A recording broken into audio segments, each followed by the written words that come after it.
বাবা নেই। তার মধ্যে পরীক্ষার দিন সকালে হঠাৎ মা করলেন স্ট্রোক। উপায় না পেয়ে দ্রুত মাকে নিয়ে হাসপাতালে যেতে হয়।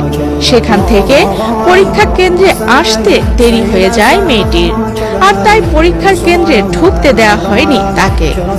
এমন অবস্থায় মেয়েটি অঝরে কাঁদতে থাকেন, তবুও ওই শিক্ষার্থীকে কেন্দ্রে প্রবেশ করতে দেয়া হয়নি।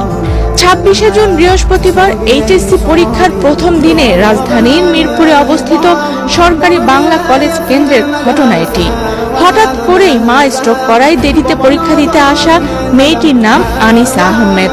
ঢাকা শিক্ষা বোর্ড ল্যাবরেটরি স্কুল অ্যান্ড কলেজের শিক্ষার্থী। অনেক কাকুতি মিনতি করার পরও কেন্দ্র সচিবের মন গলাতে না পারায় শেষ পর্যন্ত আনিসা পরীক্ষা দিতে পারেননি।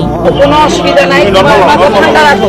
না না, সুযোগ দেওয়ার আমাদের তো বোর্ডের আমাদের 10টার পরেই ঢুকতে দেওয়া নিষেধ, তার মধ্যে 12:30 আসছে, আমরা পাচ্ছি না ভাই। পরীক্ষার হলে ঢুকতে না পারায় আনিসার হতাশা ও কান্নার এই ভিডিও বাংলাদেশ প্রতিদিনের সোশ্যাল মিডিয়া প্ল্যাটফর্মে প্রচারের পর দেশ জুড়ে ব্যাপক সাড়া ফেলে।